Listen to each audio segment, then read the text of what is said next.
Praise the Lord. கர்த்தருடைய பரிசுத்த நாமம் மகிமைப்படுவதாக. இந்த நாளும் கர்த்தருடைய நாமத்தினால் உங்களுக்கு ஆசீர்வாதமாய் அமைவதாக. அன்பான கர்த்தருடைய பிள்ளைகளே, இந்த நாளிலும் கர்த்தர் உங்களுக்கு கொடுக்கிற வார்த்தை எசேக்கியேல் தீர்க்கதரிசியின் புஸ்தகம் 22ஆம் அதிகாரம் 30ஆம் வசனம். எசேக்கியேல் சாப்டர் 22 verse 30. நான் தேசத்தை அழிக்காதபடிக்கு திறப்பிலே நிற்கவும் சுவரை அடைக்கவும் தக்கதாக ஒரு மனுஷனை தேடினேன், ஒருவனையும் காணேன். கர்த்தருடைய நாமம் பரிசுத்தப்படுவதாக. அன்பானவர்களே, இந்த நாளில் கர்த்தர் கொடுக்கிற வார்த்தை, கர்த்தர் தேடும் ஒருவராய் நீங்கள் மாறும்போது கர்த்தரின் பிரியம் உங்கள் மீது இருக்கும். கர்த்தர் தேடும் அந்த ஒருவராய் நீங்கள் மாறும்போது ஆண்டவருடைய பிரியம் உங்கள் மீது கண்டிப்பாக இருக்கும். கர்த்தருடைய நாமம் பரிசுத்தப்படுவதாக. அன்பானவர்களே, இந்த நாளிலே கர்த்தர் ஒரு தனிப்பட்ட விதத்திலே உங்களோடு கூட பேச விரும்புகிறார். ஆண்டவர் அநேகர் இந்த உலகத்தில் இருந்தாலும், அவரிடத்தில் கொடான கொடி தூதர்கள் இருந்தாலும், தம்முடைய சாயலாகவே தம்முடைய ரூபமாகவே உருவாக்கப்பட்ட மனுஷனை கொண்டுதான் அவர் காரியங்களை நடப்பிக்க வேண்டும். அதில்தான் அவர் விருப்பப்படுகிறார். அவர் ஒரு மனுஷனை தேடிட்டே இருக்கிறார். One who is after his heart. பல கோடி பேர் இருந்தாலும் அந்த ஒருவர், இந்த காலைவேளையில் அந்த ஒருவராய் நீங்கள் இருப்பீர்களா? அந்த ஒருவர் என்கிற இடத்துல உங்கள் பேரை எழுத முடியுமா? கர்த்தர் அவளோட பார்க்குறார். ஆதாமை அந்த ஒருவனாய் தான் உருவாக்கினார். ஆனால் ஏதேன் தோட்டத்திலே ஆண்டவரை ஏமாற்றி ஆண்டவருடைய நம்பிக்கையை அவன் கெடுத்து அந்த ஒருவன் என்கிற இடத்திலிருந்து விழுந்து போனான். மறுபடியும் ஆண்டவருடைய கண்கள் தேட ஆரம்பித்தது. அந்த பழான உலகத்தில், பொல்லாத உலகத்தில் நோவா என்கிற ஒருவன் அவருடைய கண்களில் வந்தார். நோவாவுக்கோ கர்த்தருடைய கண்களில் கிருபை கிடைத்தது.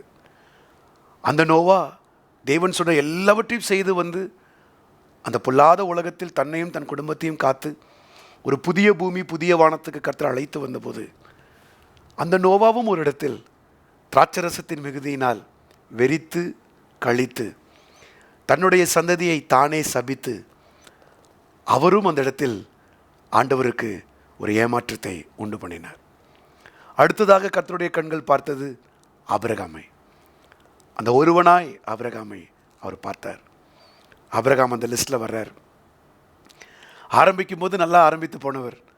ஒரு 10 வருடம் கழித்து அவரும் இஸ்மவேலை பெற்றெடுப்பதற்காக ஆகாரிடத்தில் சென்று அவரும் தேவனை ஏமாற்றினார். இப்படி ஆண்டவர் ஒரு மனிதனை பார்த்து ஏமாந்து ஏமாந்து ஏமாந்து ஏமாந்து இன்னைக்கு அவர் கடைசியில் உங்கள்கிட்ட வந்து நிற்கிறார்.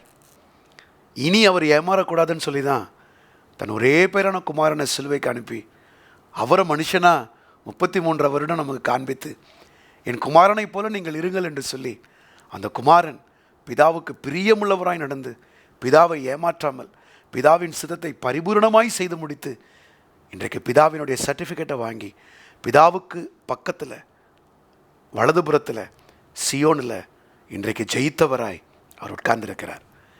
அந்த இயேசுவின் வழியாய் வந்த அப்போஸ்தலர்கள் 12 பேர், அதற்கு பிற்பாடு வந்த அநேக பரிசுத்தவான்கள், அந்த ஒருவர் என்கிற லிஸ்ட்டில் அவங்க எல்லாரும் வந்து ஆண்டவருக்கு நம்பிக்கை கொடுத்து பூரணமாக சத்துருவை ஜெயித்தாங்க. இந்த காலை வேளையில் சகோதரா சகோதரி, நீங்கள் அந்த ஒருவர் என்கிற இடத்தில் வந்து தேவனுடைய அழைப்பை பெற்று அதை நிறைவேற்றும்படியாய் நீங்கள் அதை செய்வீங்கன்னு ஆண்டவருக்கு நம்பிக்கை கொடுப்பீங்களா? வாலிப தம்பி தங்கச்சி, இந்த காலை வேளையில் நீ பார்த்துட்ருப்பீனா? உன் வாலிப பருவத்தில் ஆண்டவருக்கு உன்னை ஒப்பு கொடுப்பியா? ஆண்டவருக்கு ஏமாத்தாமல் என் கடைசி மூச்சு வரைக்கும் நிற்பேன்னு உன்னால் நம்பிக்கை கொடுக்க முடியுமா? எபிரேயர் 11ஆம் அதிகாரம் இன்றைக்கும் உங்களுக்காக எனக்காக அது முடியாமல் காத்திருக்கிறது. That list is still open.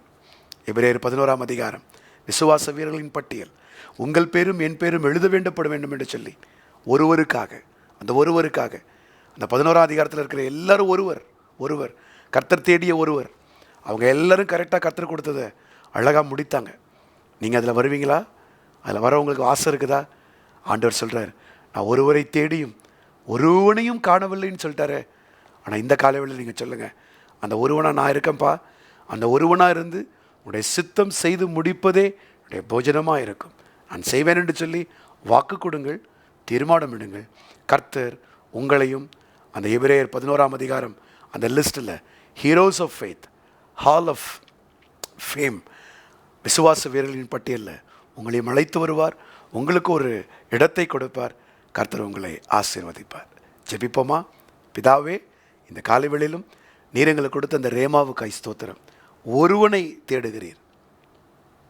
அந்த ஒருவராய், அந்த ஒருவன் ஒருவள் என்கிற இடத்துல இந்த ரேமாவை யாரெல்லாம் பெற்றுக்கொள்கிறாங்களோ அவங்க அந்த இடத்துல வந்து நின்று உமக்கு நம்பிக்கை கொடுக்க, உம்மை ஏமாற்றாதபடிக்கு ஆண்டவரே, புதிய ஏற்பாட்டு பரிசுத்தவான்களைப் போல எந்த சூழ்நிலையிலும் கிறிஸ்துவின் அன்பை விட்டு என்னை பிரிப்பவன் யார் என்று சொல்லி அந்த அன்பிலே தங்களை காத்துக்கொண்டு மரணமோ ஜீவனோ நிகழ்காலமோ வருங்காலமோ எதுவானாலும் கிறிஸ்துவின் அன்பிலே நிற்பேன் என்று சொல்லி தங்களை ஒப்பு கொடுத்து கடந்து வர உடைய பிள்ளைகளுக்கு உதவி செய்யும். நீங்கள் எதிர்பார்க்கிற ஆண்டவரே, அந்த ஒருவர் என்கிற இடத்தில் நாங்கள் நின்று உம்முடைய நாமத்துக்கென்று இந்த ராஜ்யத்தை கட்ட கர்த்தர் எங்களுக்கு உதவி செய்யும். கர்த்தர் இதை செய்கிறபடியால் நமக்கு கொடான கொடி ஸ்தோத்திரங்கள், துதிகன மகிமையெல்லாம் உமக்கு செலுத்துகிறோம். இயேசுவின் நாமத்தில் கேட்டுக்கொள்ளுகிறோம் நல்ல பிதாவே. Amen, amen, amen. God bless you. கர்த்தர் தாமே உங்களை அந்த ஒருவர் என்கிற இடத்திற்கு அழைத்து வருவார். ஆமென்.